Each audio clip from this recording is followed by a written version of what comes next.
Bonjour à tous et bienvenue dans Projetez-vous, votre rendez-vous hebdomadaire pour explorer l'univers passionnant de la gestion de projet.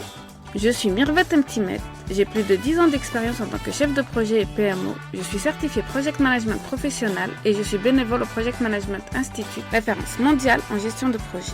Transmettre mes connaissances et vous accompagner dans la gestion de vos projets, qu'ils soient professionnels ou personnels, c'est mon défi. Car oui, bien maîtriser les rouages de la gestion de projet, c'est s'ouvrir les portes du succès dans tous les aspects de votre vie. Vous êtes curieux et avez envie d'en apprendre plus, vous souhaitez donner du peps à votre carrière ou transformer vos équipes et vos entreprises, je prends soin à vous apporter les bonnes connaissances à chaque épisode. Imaginez maîtriser l'art de transformer une simple idée en un projet réussi, de naviguer avec aisance entre les défis de coordination de budget et de délai. C'est ce monde que je vous propose de découvrir à travers Projetez-vous. Et parce que le monde évolue constamment, j'aborderai les tendances et les actualités. Qu'il s'agisse de nouvelles technologies, nouvelles méthodologies, d'outils innovants ou de changements dans les normes et pratiques du secteur, Projetez-vous sera votre source d'information. Et ce n'est pas tout, j'invite des professionnels aguerris qui partageront avec nous leurs expériences et leurs méthodes sur des thèmes variés et captivants. Alors, prêt à transformer vos projets en réussites éclatantes, rejoignez-moi dans cette aventure. Ensemble, faisons de la gestion de projet votre atout pour l'excellence.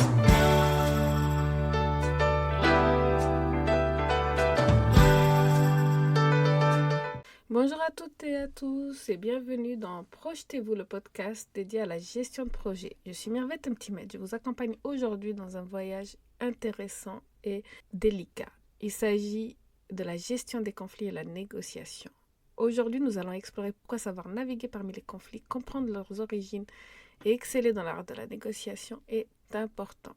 Quand on devient chef de projet, directeur de programme, manager, une grosse partie de notre temps est la gestion des conflits. En effet, un projet, c'est vraiment comment articuler les intérêts des différentes parties prenantes que nous avons face à nous. Et dans ce mélange dynamique, les conflits ne sont pas seulement probables, ils sont pratiquement inévitables. Alors, l'art de la négociation et la gestion des conflits, c'est l'art aussi de transformer les conflits potentiels en opportunités de renforcement d'équipe et de projet. Je vous donnerai quelques pistes dans cet épisode pour pouvoir les transformer ainsi. Ce sont des questions essentielles que nous allons adresser lors de ce podcast.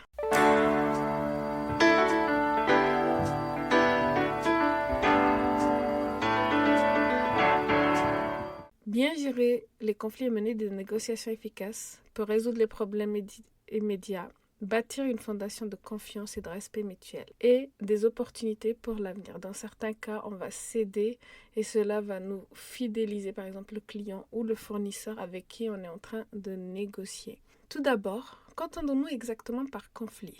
Dans le contexte de la gestion de projet, un conflit peut être vu comme la collision des intérêts, des valeurs, des actions.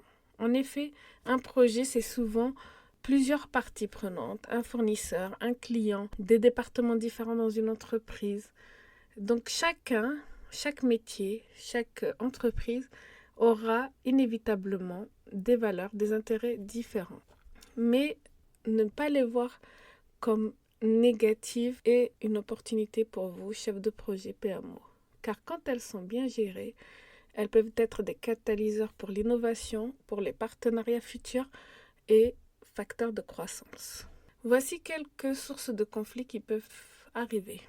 Tout d'abord, des ressources limitées. Ça, c'est interne à l'entreprise. Les équipes doivent rivaliser pour accéder à des ressources, qu'il s'agisse de temps, d'argent ou d'accès à des compétences spécifiques. Par exemple, dans un département d'informatique, on a besoin d'un architecte réseau. Mais sur plusieurs projets, ils ont le même besoin. Donc, ça peut aussi être une source de conflit. Chaque chef de projet va chercher à avoir le temps, la disponibilité de cet architecte réseau et provoque des sources de conflit entre les différents départements, les différents chefs de projet. Il y a aussi au sein de l'équipe les différences de personnalité et de style de travail, par exemple.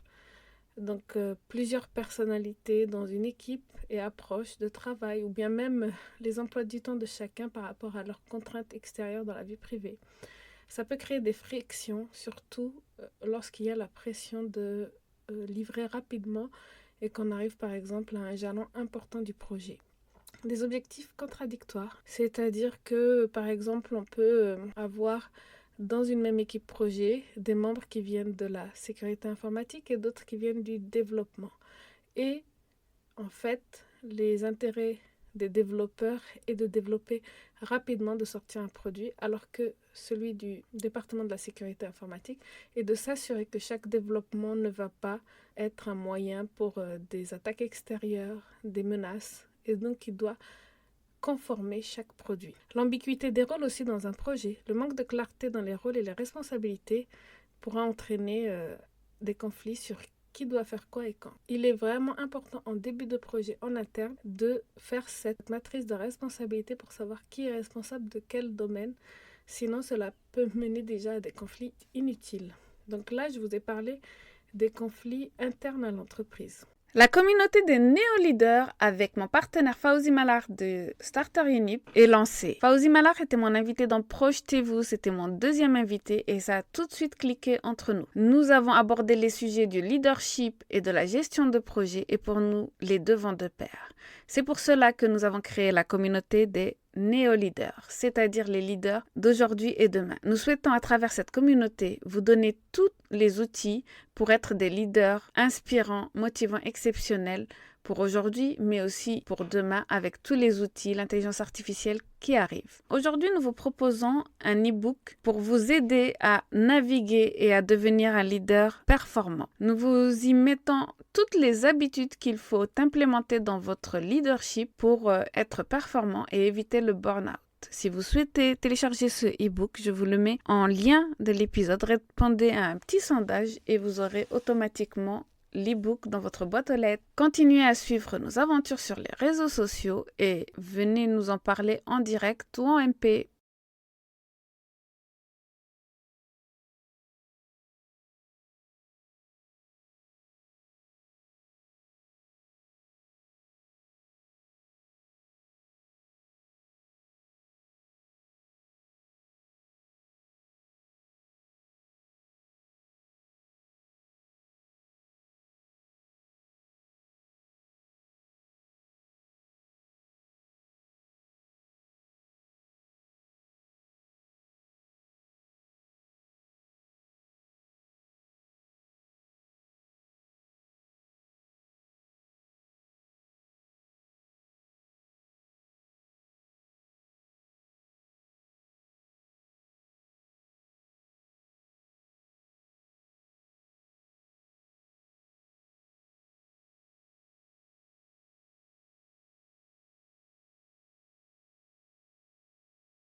Il y a aussi des conflits en externe, c'est-à-dire cela peut être le client qui a certains intérêts, toujours pareil.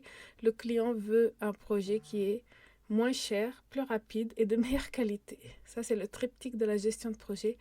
Qualité, coût, délai, QCD comme on l'appelle. Par contre, en tant que gestionnaire de projet, nous avons cette prémisse que un projet ne peut pas être à la fois de bonne qualité, rapide et pas cher. Et c'est ce que le client voudra.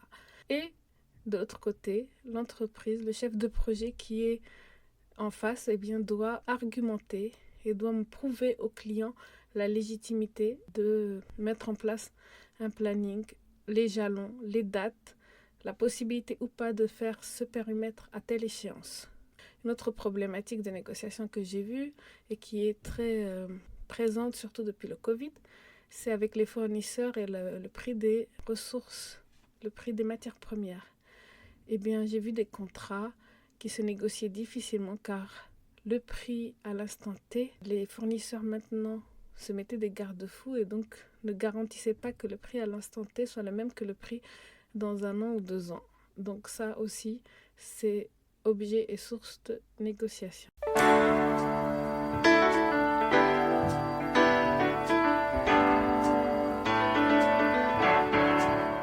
Après avoir identifié et compris les sources de conflits, abordons maintenant comment nous pouvons les résoudre efficacement. Les techniques de résolution de conflits sont nombreuses. Mais choisir la bonne approche peut dépendre du contexte spécifique et de l'objectif à long terme du projet. Voici quelques techniques. La première, c'est l'écoute active et l'empathie. Comme on le préconise dans tous les domaines, pas seulement dans la gestion de projet, l'une des compétences les plus fondamentales humaines et qui est importante ici dans le cadre de la résolution de conflits est l'écoute active. Cela implique non seulement d'écouter les mots de l'autre, mais aussi de comprendre les émotions et les motivations sous-jacentes. En effet, il faut savoir que la personne en face, qu'elle soit dans l'équipe, à l'extérieur, une entreprise partenaire, a d'autres motivations et d'autres intérêts. Et l'écoute active, c'est ce qui permet de comprendre quels sont tous les intérêts et les enjeux que la personne en face a elle aussi. Elle requiert pour vous de réfléchir avant de répondre, de poser des questions pour clarifier et d'exprimer de l'empathie envers le point de vue de l'autre.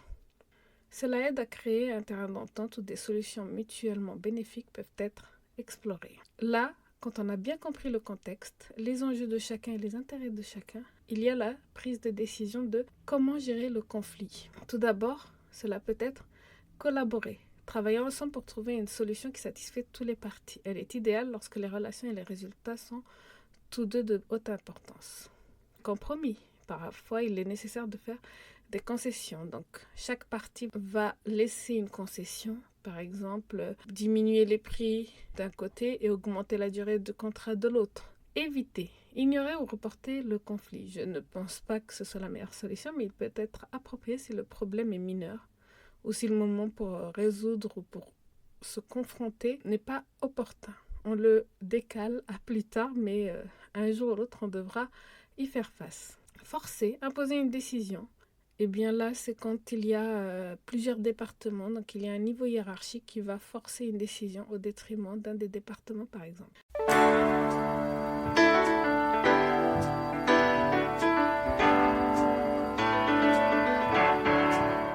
Accommoder. Donc l'inverse de forcer, c'est accommoder, c'est-à-dire que le chef de projet, le directeur de département décide de céder parce qu'il pense que l'intérêt de l'autre est plus important ou bien il se dit que pour cette fois-ci, le jeu n'en vaut pas la chandelle et il y aura une contrepartie un peu plus tard pour un enjeu beaucoup plus important pour lui. Chaque méthode a ses avantages et ses inconvénients et la clé est de savoir quand utiliser quelle stratégie en fonction de la situation. Il est très important en tant que chef de projet, mais pas que, de reconnaître le rôle des émotions, les fiertés des uns et des autres.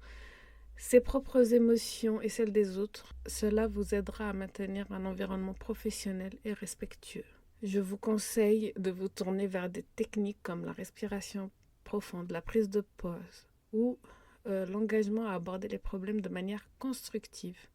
Ne pas laisser l'ego s'engager, la fierté. Cela peut aider à réguler les réponses émotionnelles durant les discussions houleuses.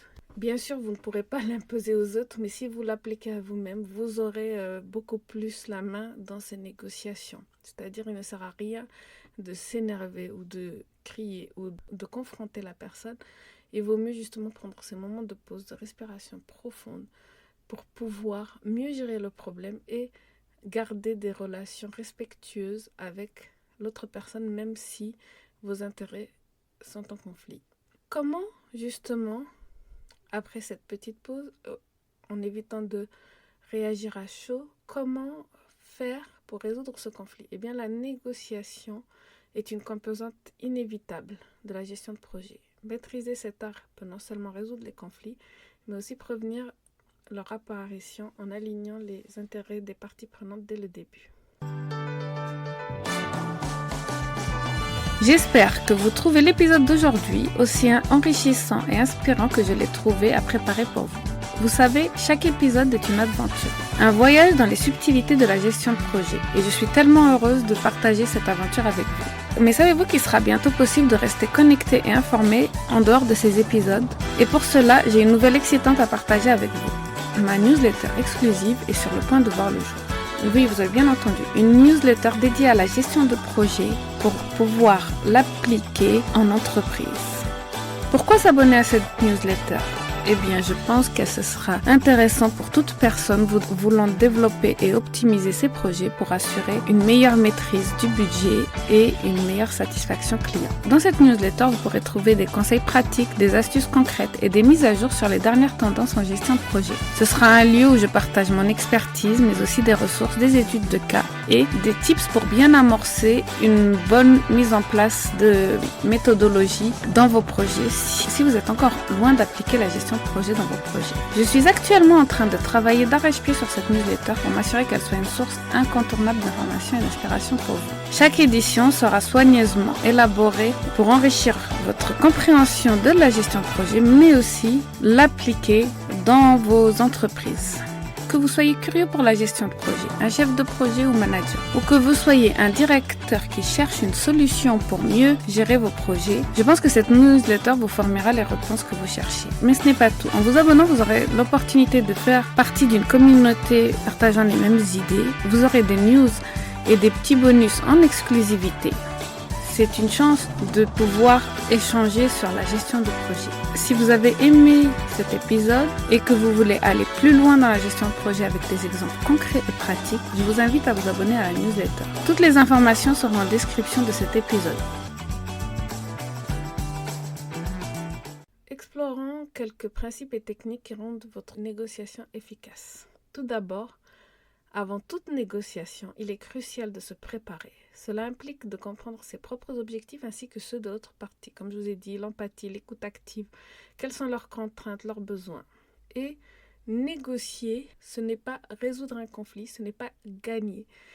Il faut y aller en pensant que c'est construire des relations qui pourront bénéficier au projet futur. Je vous ai parlé de céder, d'accommoder dans certains cas. En effet, si on voit qu'il y aura de meilleurs intérêts à céder dans ce cas-ci pour pouvoir justement imposer dans un projet futur avec plus d'intérêt, il faut bien réfléchir à cela. Il y a quelques techniques concrètes que je vous conseille d'aller voir. Par exemple, le bracketing qui consiste à faire une demande plus élevée qui est limite non acceptable.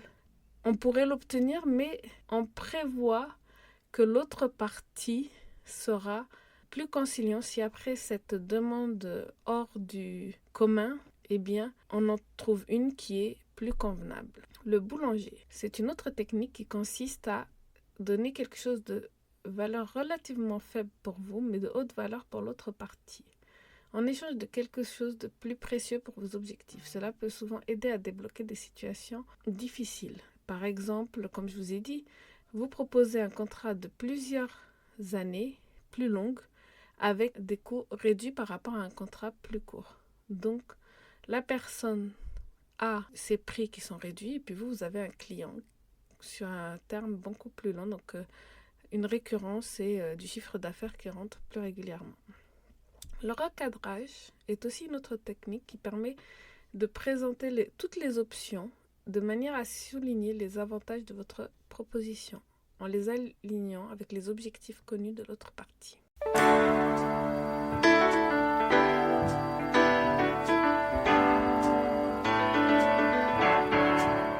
En pratique, une négociation efficace dans la gestion de projet implique souvent de jongler entre différentes techniques et approches. Bien sûr, je vous en propose plusieurs, mais suivant le contexte, suivant aussi la durée de la négociation, vous pouvez passer d'une technique à une autre. Cela nécessite en tout cas une compréhension profonde des enjeux et une capacité à penser de manière stratégique.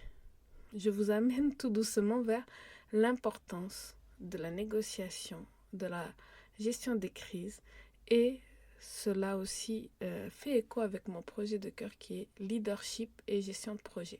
Nous arrivons au terme de cet épisode. Au cours de cet épisode, nous avons donc découvert combien il est crucial de comprendre les sources de conflits. C'est vraiment récurrent dans les projets. C'est rare qu'un projet se passe sans résolution de conflit. Ces compétences, elles sont indispensables, surtout si vous voulez faire avancer votre projet et aussi avoir un projet qui fonctionne et pas un projet bancal.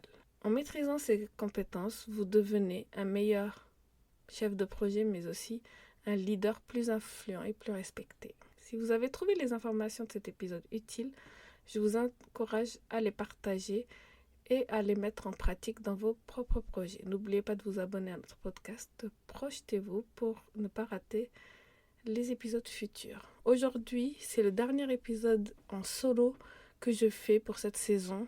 Les 3 prochaines semaines, ce seront les 3 dernières interviews de la saison avant de passer à la saison de l'été qui sera plus une série d'épisodes en solo où je reviendrai aux fondamentaux de la gestion de projet. Je vous remercie d'avoir écouté cet épisode et je vous dis à la semaine prochaine pour une interview intéressante. Au revoir et à bientôt.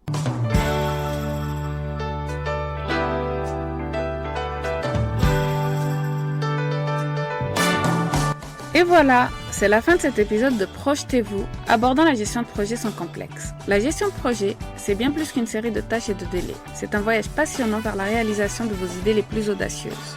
J'espère que ce podcast vous a offert des perles de sagesse, des conseils pratiques et cette petite étincelle d'inspiration. Un grand merci de m'avoir accompagné aujourd'hui.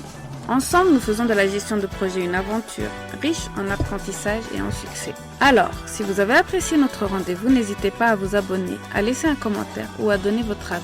Votre soutien, c'est comme un joli diagramme de Gantt. Ça aide à tout aligner parfaitement. Pour des échanges plus directs, retrouvez-moi sur Instagram. Je suis connue sous le nom Mirvet_MGMT, MGMT comme management. Venez y partager vos anecdotes, vos questions ou même vos mèmes préférés sur la gestion de projet. Je vous donne rendez-vous dans le prochain épisode de Projetez-vous. D'ici là, gardez le cap sur vos projets et n'oubliez pas, un bon projet c'est un projet partagé. À très bientôt.